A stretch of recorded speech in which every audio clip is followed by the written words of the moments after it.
Hi, and welcome to Dan's Destinations. This is part 2 of our guide to Kuala Lumpur. Today, we visit Merdeka 118, 𝗞𝗂𝗟𝗏𝗏 Cafe, Petaling Street, and Dayabumi. We also pass by Sultan Abdul Samad Building and Dataran Merdeka, followed by Masjid Jamek and 𝗠𝗀𝗵𝗏 Noodles. This morning, I met up with some friends as we walked by Merdeka 118, a 118-story skyscraper. At 678 meters, it is the second tallest building in the world, behind the Burj Khalifa. The building is designed with a mixture of diamond-shaped glass facades to signify the diversity of Malaysians. The design was inspired and made to resemble 𝗏𝗏𝗡𝗏𝗏 outstretched hand when he proclaimed the independence of Malaysia on 31st of August 1957. The building consists of offices, the Park Hyatt Hotel, and an observation deck, with the 118 Mall at the base.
For breakfast, we stopped by 𝗞𝗂𝗏𝗏 Bar and Cafe.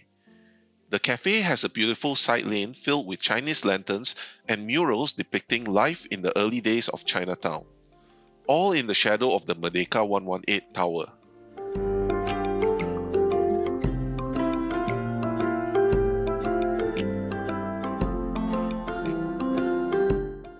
The inside of the cafe is decorated in the style of a traditional Chinese coffee shop from the days of yore. 𝗞𝗂𝗏 serves a range of fusion-style cuisine of Malaysian traditional Chinese favorites. One dish that truly stood out is their Claypot fried 𝗟𝗏𝗏 noodles. This innovative twist on a classic Chinese dish was a pleasant surprise. The dish consisted of silky smooth rice noodles stir-fried in a clay pot, along with bean sprouts and a delectable sauce. The clay pot imparted a subtle smokiness to the dish, enhancing the overall flavors. In addition to their clay pot noodles, 𝗞𝗂𝗏 also offers another intriguing specialty, Claypot coffee. This beverage is a fascinating twist on the traditional cup of coffee. Served in a heated clay pot, the coffee is brewed slowly, allowing the flavors to develop and intensify. The result is a rich and aromatic cup of coffee, with a depth of flavor that sets it apart from regular brewed coffee. The clay pot adds a unique touch, keeping the coffee warm throughout your leisurely sipping experience. It is a must-try for coffee lovers who enjoy new and innovative brewing methods.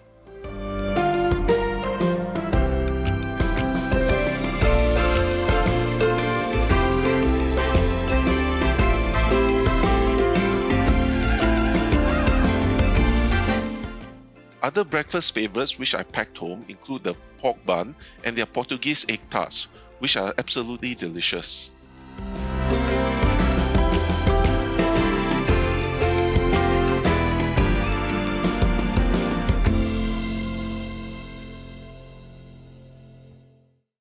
After breakfast, I took a stroll down Petaling Street, also known as Chinatown.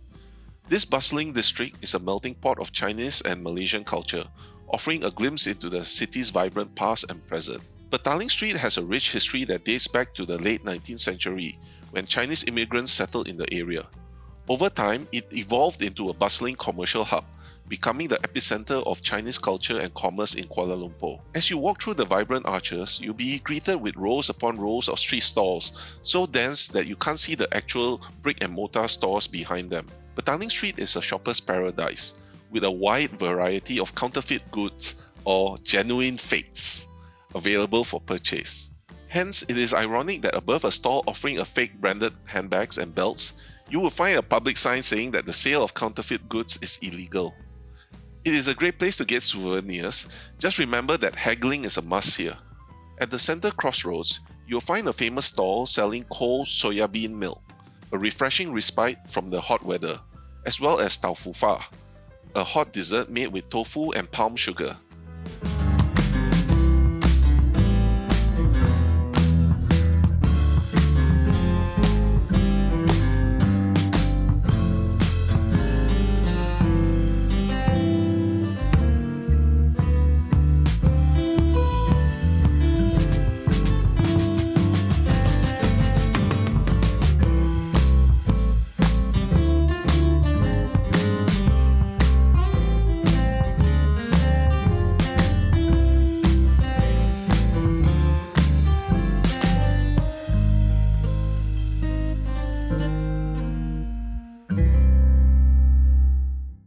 Walking on, I arrive at Masjid Jamek, one of the oldest and most beautiful mosques in Kuala Lumpur.